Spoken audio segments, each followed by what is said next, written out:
lovely people. It's yet another edition of Founders Friday. And I have with me today Vinay Kothari, co-founder of GO Desi. GO Desi is a really, really special company for us at Rukam Capital because it was one of our earliest investments. In fact, we invested just before COVID happened. And we all know what hell broke loose after that. But it'll be interesting to get into a conversation with Vinay. Vinay, you've been in this office many times. You've had many conversations. Absolutely. This time it's for the camera. Yeah. So I want to take you back right to the very beginning. Sure. You raised your first round from angels. Today's founders are constantly debating this, whether they should raise from angels at an early stage or from funds. Now that you've had, the luxury of hindsight, what would you say? Did it make sense? I think with hindsight, and the kind of consumer brand that we were building, that we needed capital at that point of time, and maybe at a very early stage, institutional VCs, specifically at the time that we were raising, would not have been super interested because our revenues at that time were less than 2 lakhs a month. I mean, that's hardly anything to actually prove any kind of PMF. Now VCs are doing deals at pre-revenue. So I think for a consumer brand, that seems like a little, I don't know, it doesn't make a lot of sense to me personally, unless until the founding team has a lot of pedigree from either in experience in the consumer brand business itself. So if they've built consumer brands in their previous experience and then they know what gap in the market is, then it kind of starts making sense. And then I'm just putting myself in VC shoes, so maybe that's why they would like to invest. But for us at that point of time, angels and we did not really have that kind of connects to VCs. So angels made sense at that time. But post the first round, I think it is essential what a VC gets onto the table is the structured thought process of building a business and a large scale business, and not only from the point of view from the business strategy, but also from the regulatory point of view, the legal points. So you start understanding finer prints much earlier on, as compared to maybe if you raise fund from angels multiple times, where there is maybe a little more relaxed and a little more hands-off from that point of view. So do you feel that in early stage it's a bit onerous to get in a VC because there's reporting, there's a cadence in how you sort of speak to your investor? Yeah. I think reporting definitely helps. Otherwise, to be honest, I think when we got Rukam, we were not even doing accrual accounting at that point of time. Yes. And I used to have a lot of conversations. The horror. I used to have a lot of conversations that why should we do accrual accounting? What cash comes in? Should be cash going out? Or I should just look at that from that point of view. Those innocent days. Yeah. So it does help, I mean, if reporting actually gives you metrics which you can act on, then it kind of really works. But if it is onerous reporting, which is just for the sake of putting out numbers which do not really have an impact of business, and that essentially is a function of what kind of VC that you get on board. So if you get the good VCs on board who understand consumer business, I don't think that becomes and people who know that we are supposed to run the business and hence it's more hands off from that point of view. So let's start from the very beginning. Yeah. What made you start GO Desi? So I've said this multiple times, but what GO Desi was never by design. It was by chance. I was on a hike in Western Ghats and I found these lovely candies at a chai shop, and I was not doing anything at that time. And I thought that the next best project. You were unemployed? I mean, yes, it is. Oh wow! So unemployment is good, guys. Yeah. I had taken a break from ITC and found these candies, and this was getting manufactured by a small self-help group. So I put it up in a flea market, and it just got sold out in 1.5 day. My sister, Raksha, who is also the co-founder, she was sitting and selling along with my parents, and the same day. So that's where the realization started happening that there is such a huge unorganized market, and if that kind of if you are able to create a brand experience in that, then there's a large business to be built. And I knew FMCG, I knew a little bit of distribution, I didn't know online. So we started distributing in retail store, and the kind of repeats that we got was just amazing. And it was like a once in a lifetime kind of product, the Desi Pops that you talked about. And then it just became like a responsibility for us to be able to build a large business around this single amazing product that we've been able to crack.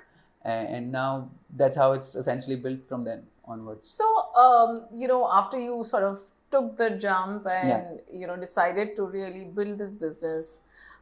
You've seen lots of highs and lows, including COVID, of course, which and you were very, very small at that time. Yes. And so, what was your almost, I would say, first reaction to the first lockdown? That did you think you were going to shut down? Did you think that you would make it through? Were you still optimistic? So, like, the point I'm trying to glean from you over here is the founder's mindset when things are really going really wrong and the whole world seems to be sort of falling apart. I think when COVID hit, we were just getting a really good spike in sales and we were like, okay, things are going right. And then suddenly COVID hit and everything shut down. At that time, the first reaction was just trying to make sense of it. How long is this going to last, right? I mean, you're always an optimist and assume that this will last for 5 days or 7 days or a week, etc. And then you start reading and then you try, at least for me, I was trying to gather as much resources as possible. And I remember at that time, the startup ecosystem, including you and Sanjeev sir and everybody, we had these conversations on what's going to happen, how you guys looking at zero revenue, sort of planning. The calls also. And there were a lot of resources from the startup ecosystem. I remember, large funds were doing talks and inviting founders to be a part of it and how they are thinking about their portfolio companies. So that kind of helped. That in case if this lasts for 6 months, how do you plan? And what really worked for us is that we had just raised money. So we had decent amount of capital in the bank. And so we knew that we have a runway in essentially, but also we knew that we had to cut down our operating expenses to minimum so that you extend this runway as much as possible. Because the first thing that I learned about building a business is if you are alive, then you can figure out next steps so what you need to always over index on to stay alive as long as possible, and then opportunities come your way and then you kind of make sense. So I think that was our thought process at that time. We did take some short-term calls also, which in hindsight should not have been maybe. Like what short-term call? I think we one short-term call that we took was reducing salaries at that point of time for say a couple of months, which did have a negative impact on the culture for say the next 3 to 4 months when maybe team members needed it the most at that point of time. So yeah, these were some calls that we had taken, and I mean you obviously learn from it and figure out. But as COVID sort of extended beyond that first lockdown, did fear set in at any point? Did survival look really difficult? I think what worked for us during COVID is that we were a very, very small team and everybody was living very close to the office. We had nothing else to do. And then we got this essentials pass. And then we just got to office and we just tried to figure out what needs to be done. I mean, how do you stay afloat? How do you run revenues? And since our manufacturing unit was in a rural area, we had permission for manufacturing and food-based units to be able to run. So we just, rather than thinking about what's going to happen, say 2 months down the line, we just wanted to get into action on day 1, day 2, day 3. I remember we were back in office on day 6. From COVID, and then after that we were not a single day for the entire lockdown that we were not in office. I mean, very small team. We started our manufacturing unit and we were one of the only companies who was able to manufacture, one of the only new age brands who were online, and just our sales took off actually at that point of time. So I think we were able to supply to customers. People were looking to shop online because there was no other outlet and the cost of acquisition of customers were extremely low. So from April to September, it was like Diwali for us essentially. I mean, we did really decent numbers basis quick commerce, but I think the learning was to just focus on action rather than obviously plan, but just focus on action, focus on getting the next step done. So I mean that was that one period, and then I'm going to come back to fundraising. Has that journey been easy for you? No. I mean it's been fundraising has not been an easy journey, because you have to tell your story and you face through multiple rejections. You also face certain headwinds which are say maybe dictated by what is the flavor of the season at that point of time, or what is the industry talking about, or what is the economic scenario. So we raised funds when D2C was the flavor of the season and we were predominantly offline. So that at that point of time we faced a lot of rejections from a lot of VCs and a lot of other who said that they would like to fund only businesses which could scale up online much faster. So that was one part. And then we raised funds recently during the economic downturn as well. So I mean, it has not been an easy journey, but I mean, it is something that you try and tell your story to as many number of people as possible, and then try and show or showcase the vision that you have for the organization. So it's not. So how do you keep yourself going when you keep hearing rejections from, VCs? And what does it feel when you actually get a term sheet? Is it a moment of celebration, or does it sort of indicate what you're trying to do? I think you need to have a thick skin to face rejections, but also have a lot of conviction in what you're trying to build. And if what you're trying to build is being thought through from various assumptions, and usually what you falter on are if your assumptions go wrong. That okay, this will go to this will go to this will go to this. So you keep testing those assumptions, and if you're sure about your business model and your conviction, I think it kind of I mean, you can always go back to the drawing table and tell your story once more, till somebody believes in it as much as you do. So that is it does help. And I think it's been 6 years that we've been doing this. I think we don't celebrate on term sheet, we celebrate when the money hits the bank. But do you get a sense of relief that yeah, now I there's think money there's in the always bank? a validation. There's always a validation. There's a validation, not only from, I mean, you would always, it's like your own child, so you'll always hype it up. But then if it gets validated from outside, a third person, irrespective of how far they are away from the organization, it does give you some sense of validation that you're building something. So for somebody who's trying to start a consumer brand today, what would you say? I mean, what do you put first? Do you first sort of build out the product, get some revenue, and then spend on brand building, or do you do both? I mean, what do you think works? I think both. I remember once you had told me that brand building takes a lot of time, so you have to start on day one. Yeah. Right? I mean, everybody says brand building takes a lot of time, so you defer the investment. So, I mean, but the counter logic is that you have to start so I remember that, and I think we should invest from day one. One of the mistakes that we had done is not invest in that much brand building in the first couple of years, maybe. But I think investing in measured way from day one is important. So, now that you've gone through this journey longer, how do you think about brand now? You've got more money in the bank. It's a larger company today. You know a lot more about how your customer is thinking about, Go Desi. I think a couple of things over whatever I've read and experienced over the last 6 years. For me, brand is a lot about penetration, about how many consumers know you and have consumed you, and specifically a packaged food brand, a brand where there is a variety-seeking behavior of specifically in snacks and candies. It's extremely important how many consumers are aware about you. So a brand is as good as how many top of the funnel start considering you. So that's what is driving our brand efforts. Like, how do you get to as many number of consumers as possible, even within your TG, obviously. But the penetration is the key piece that we are looking at from the brand point of view. The other thing that we is consistency.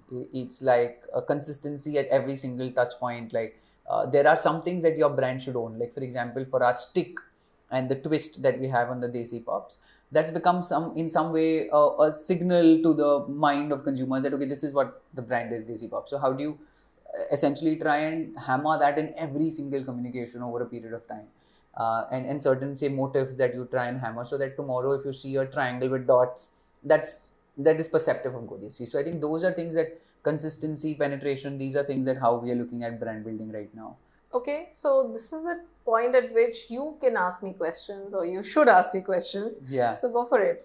I think, I mean, great point. I've never asked you, but what is that one thing that maybe worked for you when you saw us and saw me for Desi Pops, and then you I think, it was the product. It was Imli Pop. I mean, I don't have a sweet palate at all. I like the Indian palate of, and we've discussed this since a lot. I like the chatpata, khatta, meetha kind of, I mean, I like the nuances of Indian flavors. Right. I think the world has become just cloyingly sweet in its palate, and I can't understand it, Right. So the fact that you were contrarian, you could have as well gone the hard-boiled candy way, for example, right? Yeah. I personally am a contrarian, so Right. I like people who think in a contrarian way. And if I were to now look back at our journey of investments, I think we've possibly done, as investors, really well wherever we've been contrarian and we've been alone, Yeah. because when you're backing somebody who's different, you're often alone in the first round. Yeah. So I think it was the fact that you had thought about everything in a more contrarian way. I think for me, more than even the category itself, So we didn't see it as whether it's candy or impulse. Yeah. We saw that there was somebody who was looking at something that was differentiated, contrarian. And also, I think your persona was also a little contrarian, right? I Right. mean, you don't have that typical ITIM kind of. You and Raksha, again, there was a different sort of sense of purpose. Before, purpose was important for starting a startup. So I think I liked all of that. So Right. that's what we responded to when we gave the term sheet, and then subsequent term sheets as well. Yeah. Archana, I had another question. So a lot of people talk about how startup founders go through these ups and downs, right? How do you, I mean, there's not that kind of a question ever posed. I mean, not, how do you as an investor, and you have so many portfolio, and at any given time, some company would be at a down. So how does that work, and how do you? We live and die every day. I think being a VC is a seriously tough business. I don't think enough people, and I mean, it takes some emotional depth to even ask this question. So I must, commend you for even thinking of this question. I think it is a very, very difficult business, and I think maybe that's one reason why it's an older person's business, rather than a younger person's business. Interesting. Because you need a lot of maturity. You need to be less reactive. You need to have seen enough to know that you can ride out a bad sort of moment. You need to have seen enough to know that a portfolio that could be down in the dumps could be your winner tomorrow, because Right. it's just so unpredictable. Right. And something that looks like a sure shot winner could completely collapse, so Right. that not to get again euphoric either if some portfolio company is posting some great sort of results or getting, say, great up rounds, or be down in the dumps when, let's say, the fundraising doesn't go as planned, or the results don't go as planned. I think that is and also when to sort of step back, if a founder is not too keen on sort of the advice or whatever you're bringing to the table. It is a tough business, I would say. I'll definitely say that, because you're also facing rejections from potential LPs. Yeah. And LPs don't typically pat you on the back and say, oh, good job done. Like, you pat yourself on the back and you say, good job done, basically. Yeah. So yeah, it requires a lot of self-belief, I would say. So thank you so much. This was a great conversation, and guys, do try out Go Desi products. They're just absolutely lip smacking good. Thank you. Thank you.